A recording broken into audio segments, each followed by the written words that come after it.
The Grand Hall of Succession stood silent as death itself. 7,000 years of unbroken tradition hung in the recycled air, heavy as the ornate crown resting on its levitating pedestal. The celestial scanner, an artifact older than most stellar civilizations, hummed with ancient authority, its crystalline surface pulsing with ethereal blue light. Ambassador Marcus Chen stood at the back of the assembly, uncomfortable in his formal Earth diplomatic attire. He'd only been invited as a courtesy, a political gesture to humanity's recent admission into the Galactic Consortium.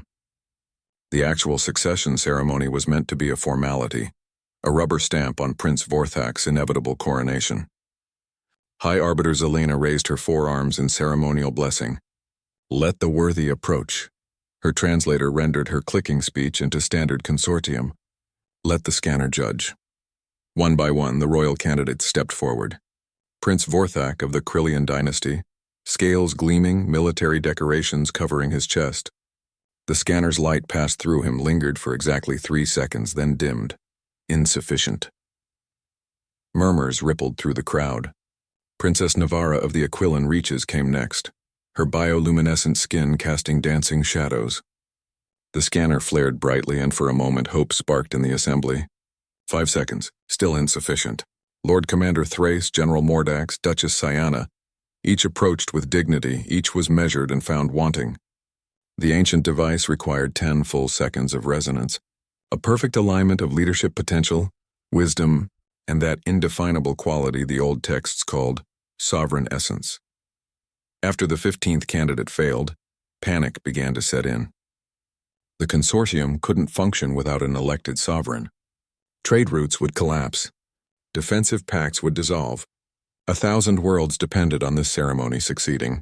"Perhaps we should recalibrate the scanner," someone suggested. "It has never needed calibration," High Arbiter Zelena snapped. "The scanner judges true. If it finds none worthy, then none are—" The device suddenly shrieked, a sound like stars being born. Every being in the hall clutched their auditory organs. The scanner's light, previously a gentle blue, exploded into a supernova of white brilliance that illuminated every corner of the massive chamber. And it was pointing directly at Marcus Chen. "Impossible!" Lord Commander Thrace hissed through his mandibles. "A human? They've been spacefaring for less than 2 centuries." But the scanner didn't waver. Its light bathed Marcus in radiance so intense that he had to shield his eyes. Through squinted vision, he saw the counter above the device. 10 seconds, 11, 12, the numbers kept climbing. "Ambassador Chen." High Arbiter Zelena's voice carried a strange mixture of shock and reverence. "The scanner requests your approach." Marcus's heart hammered against his ribs. There must be some mistake. "The scanner makes no mistakes," Zelena interrupted. "Please approach." His legs felt like lead as he walked down the aisle. Thousands of eyes, some compound, some with 3 pupils, some that perceived in wavelengths he couldn't imagine, tracked his every step. He reached the pedestal where the crown floated, ancient and terrible in its beauty. "Place your hand upon the scanner," Zelena instructed. Marcus hesitated, then reached out. The moment his palm touched the crystalline surface, the universe exploded into his consciousness.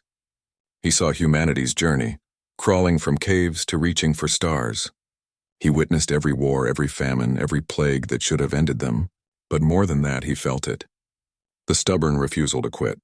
The desperate ingenuity born from having no natural weapons, no wings, no armor. The ability to look at impossible odds and say, "Not today." He saw his own species' unique madness, running marathons for fun, diving to ocean depths that crushed submarines, climbing mountains that killed casually, persistence hunters who could chase prey until it died of exhaustion.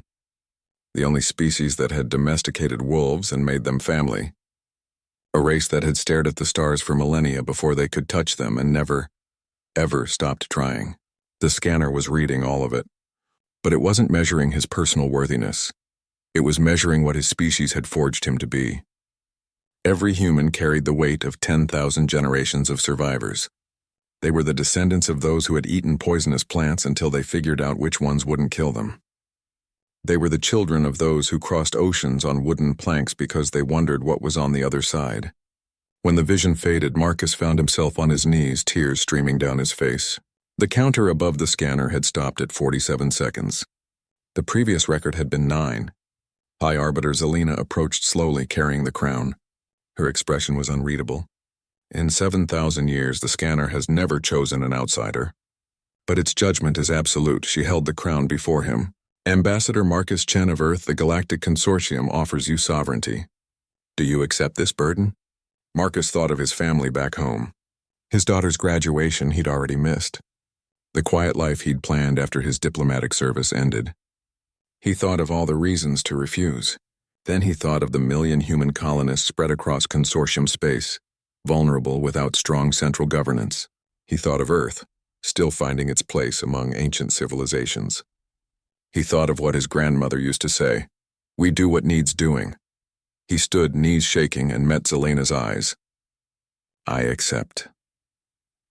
As the crown settled on his head, adjusting itself to fit human physiology in a shimmer of adaptive technology, Marcus Chen, former Houston public school teacher turned ambassador, became the first human sovereign of the Galactic Consortium.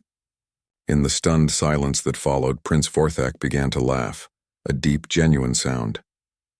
"Well," he said, his translator catching his bemused tone, "perhaps that's exactly what we needed. Someone too stubborn to know when they're beaten." Marcus smiled grimly. He had no idea how to rule a galactic government. But humanity had figured out harder problems with less preparation. They'd figure this out too. They always did.